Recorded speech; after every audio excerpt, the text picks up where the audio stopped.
Do you want to do a testament first? No. It's going to be sound, yeah? Yeah? So Ashley, do you know what? Oh, Get off, mate, mate, you made baked cakes or something? What the fuck's going on here? Fucking hell, put fingers all over the shop. This is all being recorded, man. Right, let's start again. I'm here with this gentleman, he ain't got a very safe hands. Hello and welcome back to the interview where today I'm joined with owner Shadows. Here, fresh off the stage at Coventry University.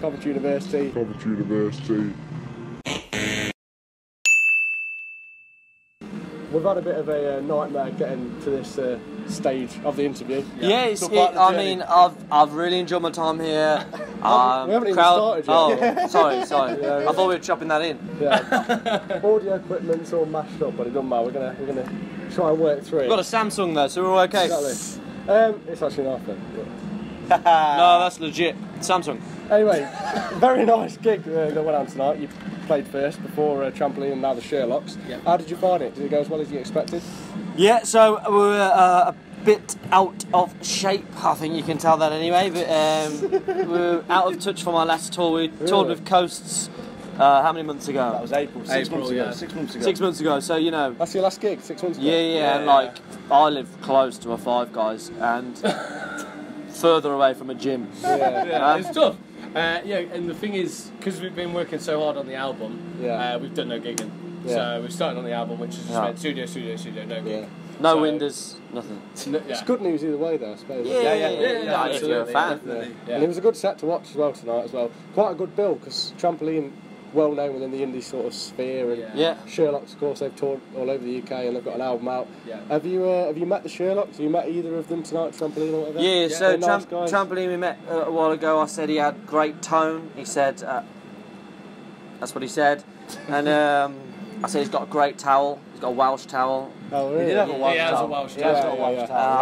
I don't. Yeah. He loves Wales, does Jack? Yeah. I thought it was a flag, but it's a towel.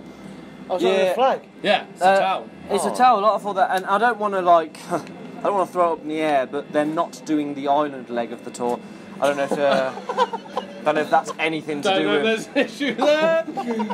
I'm not suggesting it, but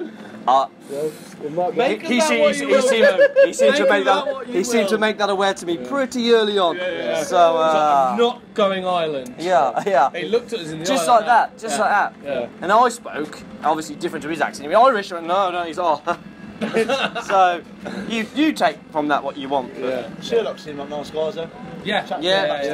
They were cool. Yeah, I think they're busy and like tired. They've done the first couple of gigs and that. And that's all. Yeah. It's like then when you're trying to get into the swing of things like that. So we didn't try and bother them too much, but had a good chat with them. How good lads. It was a good build tonight as well. Good build. Yeah. Good venue. Good venue was brilliant. Good people. Really Our people. Nuneaton lads. Cov people. Yeah, well, it was a good show. Don't know what words you're saying. Locations. Couple of pints down, what can you do? Car felt so real good. This show though is sort of, I suppose, a warm up for your own tour, which is coming at the end of this month, of course.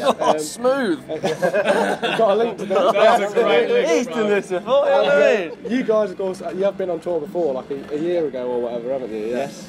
So my question is, it's quite a broad one, but being on tour, what's it like? Because for people who aren't in a band or aren't in music, it's kind of hard to understand about how a band will be away from home for weeks or even months, and you have to live out of a van or a bus. As someone who doesn't go on tour, looking into a band going on tour, they will see the fact that you play a show every night and it's great and the fans love it and all that sort of stuff. But there's a lot of late nights, a lot of hauling equipment about, loads. It's the perfect storm. It is.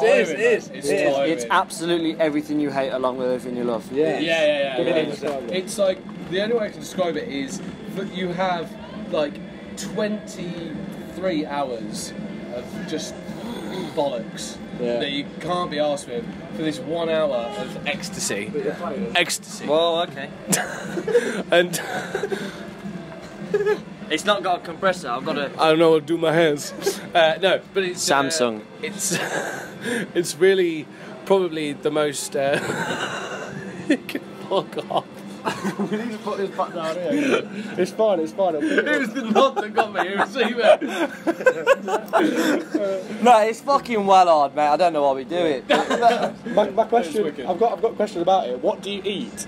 Oh, you're asking the wrong group of geezers. What? Do you get a Subway every night? That's our healthy day. Let's be good. Every single tour, it's like, right, we're going to eat clean, we're going to do the whole meal prep, we're going to have salads for lunch, we're going to have we talk the talk, mate, and then when we see the golden arches, we're in there. Yeah, we're in there every day. To answer both those questions all in one, there's a meme which is where it says, "Oh, what's a tour like?" And it basically just has a picture of a motorway, a picture of an empty wallet, a picture of an empty room, and a picture of the golden arches. Yeah. And it's like, that's it, mate. That is tour. That's tour. Well, the rooms are starting to sell out now, so we can take out the empty room one. Yeah, you can take out the empty room. The tour's selling good. The diet choices aren't great, though, are they? They're not. No, it's hard, man, because you can't be arsed, you know what I mean? And sometimes you stop into a services, which is most of the time you get your food, and you ain't got the luxury of a Marks and Spencer's or a Waitrose. W.H. Smith at Max, and you think, Ronald McDonald's over there. Yeah. On average day, if someone wants to know what's it like on a tour, average day, right? Give me that. You wake up about 10 because you've been to bed late. Where? Right? Where do you sleep? Hotel. Okay. Yeah, you wake up in your hotel. I usually shared. We always share. Yeah. I room with Paul. Right? Horrendous. And he snores so loud. The reason that I room with Paul is because I saved Nick because he's vocal, needs to rest, needs to sleep. Yeah, I'll take that. So you wake up, you're like, oh fucking hell, got to check out in an hour. You quickly get your shit together, pack your shit together. You got out last minute last night because you just threw it everywhere. We might have gone out before. Sometimes we'll go out, and that's a different story. That's a different question. That's next week's edition. What you do is you head on to the next venue. Usually it's about 2-3 hour drive, whatever. Yeah. Get to the venue. You get there. You speak to the sound guy as a donkey. Butter him up because he's going to do your sound tonight. Yeah. And then you load the van in. Yeah. That takes fucking ages. You do sound check, you set up, that takes ages. And then when you finish sound checking, then you've got to pack the stuff away again. Put it away again. Yep. Then you've got about 2 hours between your show, but you're fucking starving by this point. So you have to go out and find food, but you want something quick. Yeah. So you ain't waiting, you ain't going and fucking get a cooked chicken and mashed potatoes. You need fast food. Yeah. Because also, AKA, you want to eat quick because you don't want to still be stuffed before the show. Yeah. So, tour is an intense 2 hours of working hard, and then 22 hours of surviving, being. Yeah, just eating. So you eat, and then eat loads of Christmas bars. You can tell we love our food, mate. This is the longest answer we've had for the question. So then you play your show. Yeah. You have a little laugh out of the fans after. That's the best bit. That's my favourite bit of the day. That is the laugh out of the fans. Yeah. And then after that, you have to pack it all away, load all that again, and then find your next hotel. Yeah. And you repeat to that cycle 7 times. Over and over and over and over. And then everyone's texting you going, oh, why aren't you replying and shit? And you're like, oh, because I'm literally on tour. Like, I'm not texting back because I'm doing stuff. Personal problems. Yeah, people get that anyway. And they're boring. Yeah, get that anyway. Yeah, we get that anyway. You don't text back anyway. Just don't do it. It's always just an excuse. Let's move on. What is that working in it? What is that? It's a fake mic thing. I've never revealed that on camera before, but I just use it for show. Nice, it looks cool. It looks great. Edit that out. We don't want to ruin your stuff. Anyway, when you're on tour, obviously you're in a confined space with a lot of people, especially your bandmates, for a long period of time. So my question is, have you ever, as a band, had a major falling out? Oh, every day. Many times. Every day. And have you got a story about that? Yes. Did you make up? I'll hand over to our bass player, Alex Muffet. When we played a festival in Holland last year called Waterpop, and it was insane, and we were all, out in Europe, first ever European show. It was insane, so we thought we'd hit the town. And over to Moff for this one. Right, I'll give you a little background to this, right? Okay. For starters, it was one of them days where Paul was just doing me head in, right? Doing me head in. Paul is the drummer. Yeah. He was doing me head in. He's like the most unaware person you'll ever be with in your life, and I've already had 48 hours of it. That's why you said he shouldn't come to the interview. Yeah, you did say that. To be fair. I mean, you got it spot on. Bang on, mate. But then, so basically, we go into this bar, and I'm already a little bit like, oh, fucking, he's doing me head in. right? And I go, oh lads, I'll get around to drinks. I'll get around to drinks, boys. I queue at this bar for, I'm talking 25, 30 minutes. I was getting really angry, like, I didn't even think about it. And then I was like, right, okay.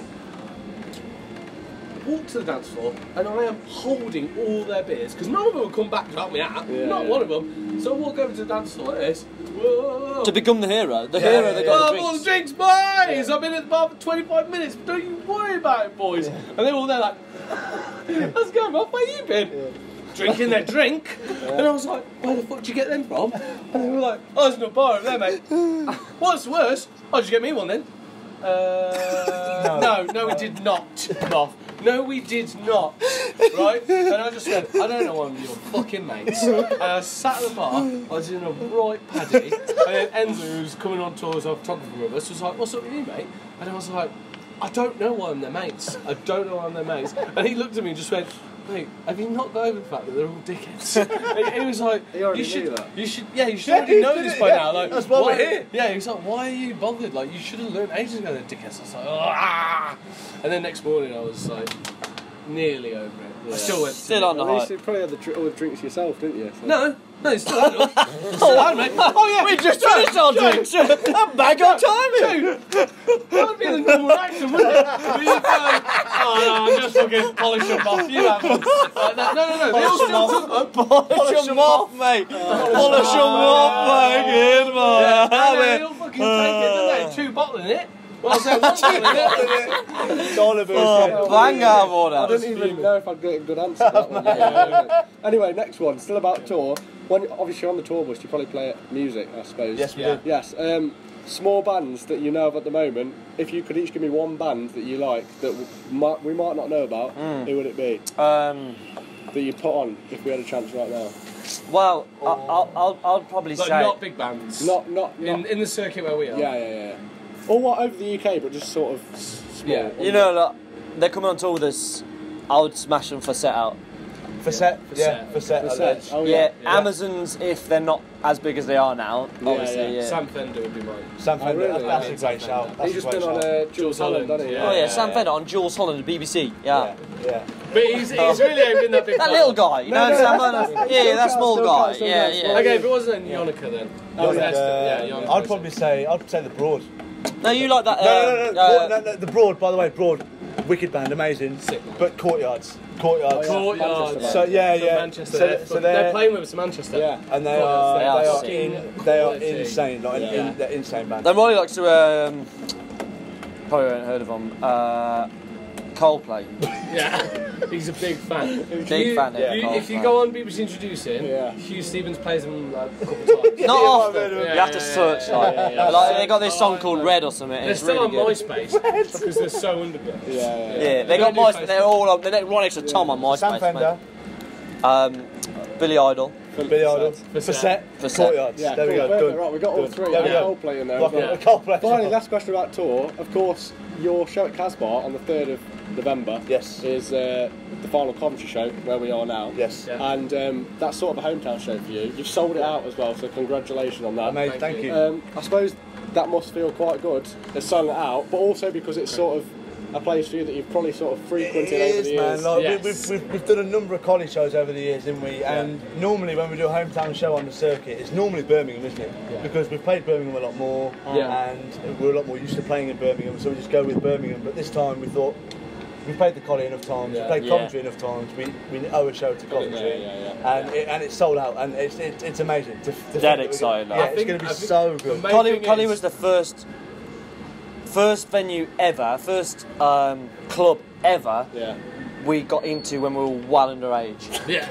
So like, many happy memories. Well, that's the thing. It's like it's the place where we go when we were 18. Yeah. You know, and they play like Weezer, then Nirvana, and you'd be like, this is stupid. It's too good. You know what I mean? And then Lady Gaga. You think sod it? I'll have it. Why not? It was like, and to think, when it happened, I remember just thinking back, like your 18-year-old self would be wild chuffed. Yeah, because to be honest, we usually play Birmingham when we do an O2 or something like that, and we were like, nah, sod it, we're not doing that this time. Let's go in the Collie.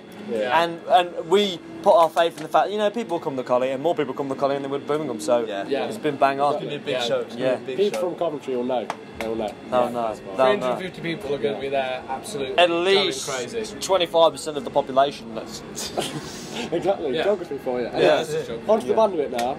You've got about 7 or 8 songs released, probably 7 on Spotify.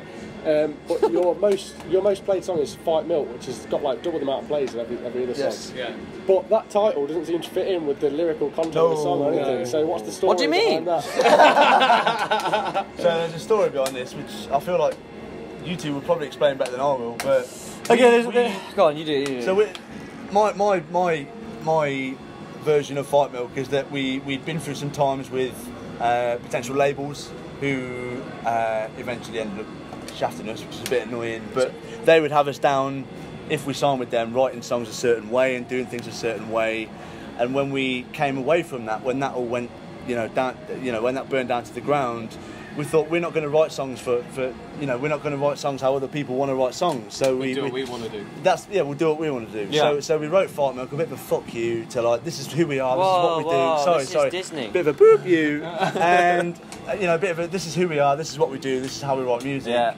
And the Fight Milk element actually comes from a TV show that Moff is quite familiar with, called It's Always Sunny in Philadelphia. And there's a sketch from there which is about a drink called Fight Milk, and we sort of blended the two together and came out with this song that was a bit of a like, this is us, this is Yeah, so that was a big joke that was going on at the time. It kept coming back round, I kept watching the video and everything like that. And then it kind of happened in a way of, we wrote the song and it was a big like, we don't care what people think, we don't care what people want, we don't care what the rules are, we'll write a song that we want, and we were like, we don't care. Roth was like, oh, let's call it Fight Milk. We're like, okay. If we said no at the time, it had gone against the whole idea of the song. We would have gone, no, it doesn't fit the song, I'm sorry. The whole thing was just meant to not make sense. Because the whole, like what he was saying, the whole place that it came from was from a very going anti-methodical with it. Going, this is how you write a song. It needs this, it needs this, it needs this. And actually, we went, we just crammed it all together. So we went, fuck it, like let's call it something that has nothing to do with it. The guy from It's Always Sunny in Philadelphia, Dennis. Glenn Hamilton. So the guy who plays Dennis tweeted about the song. And he was like, he'd have it over a fighting montage. Yeah, he loved the reference. He loved it. It was sort of works. That's what I'm If you haven't watched the show, watch the show. It's the best thing on it.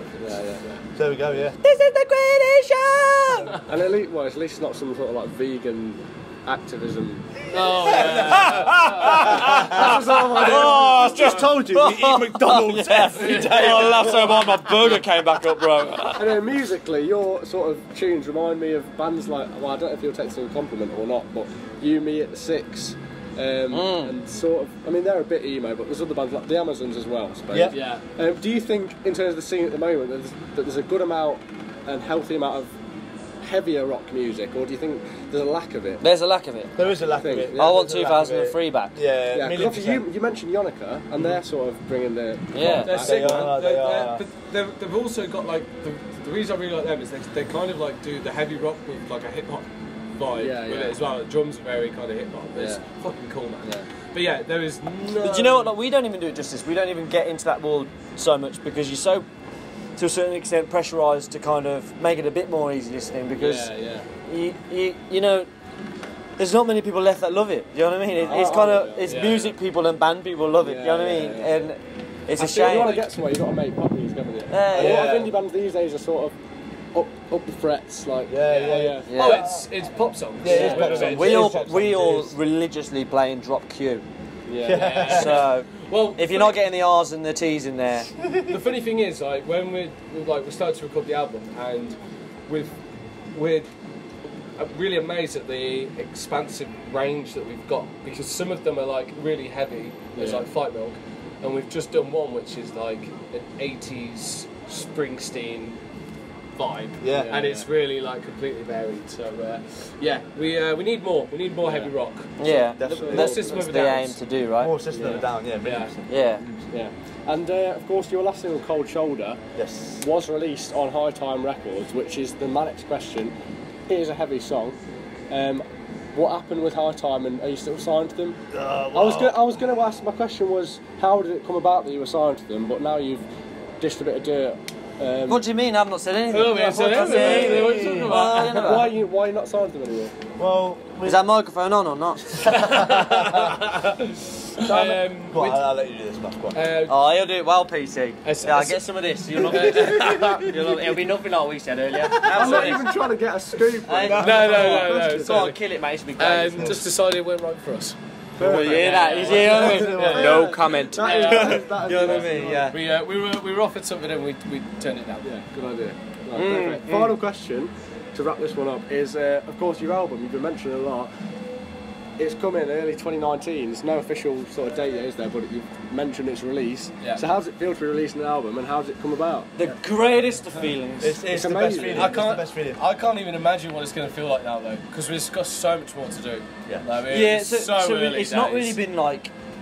It's still been the pressure situation, and we want to get it done, and there's a bit of a time element that we've got to get it done by and stuff like that. But when you step back and think, actually, in this day and age, being able to afford to do an album is mental. And the fact we've got this pitched up, and now it's just a matter of putting the songs together. It's like, Jesus. And I think a lot of bands will tell you that when they write an album, they get the album at the end, and they think, right, we're not going to go on the same journey that a fan's going to go on when they listen to the album, because they've not been on the journey that we've been on when we've written it. But at the same time, to hold a physical album in our hands, that we've done ourselves off the cut, well, a DIY, will be an immense feeling. I feel like we are just at the start of the mountain.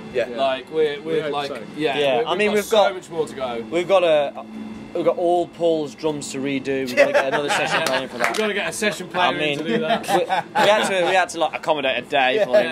But it's costing us a fortune. Well, just to put it in perspective, you know, the plan is to record about 20 tracks. And then see what happens at the end. So it's a big. We're not going in and doing like 10 tracks and 10 tracks. We are spending a lot of time. We're going in. It's going to be worth it. It'll be worth the wait. Who knows? It might be a fucking 20-track album. Do you know what? It does not matter what the album does. So we just hope people enjoy it like we enjoy it. I mean, definitely. And also we've not put a release date on it, to answer your question, just because there's a chance it might not be early 2019. Okay. Might be later 2019. How can he say something so controversial like that? And he wouldn't tell that they were in. You know what I This is all going in the title. Anyway, that's it. Thank you very much. Wicked. Good luck with the recording of the album. Thank you very much. It's been a pleasure. Appreciate it. Half-chunk interview. But don't forget you can subscribe to the Indie Room on YouTube. Subscribe! Follow us on Twitter at Follow this guy. Indie_room. Microphone guy. Indie_room. And follow Joe. that's it from me and Only Shadows for now. So Only Shadows. Bye. See you in a bit, boys. Nice one. Bye. Thank you. I'll just keep waving. See you later. See you later, guys.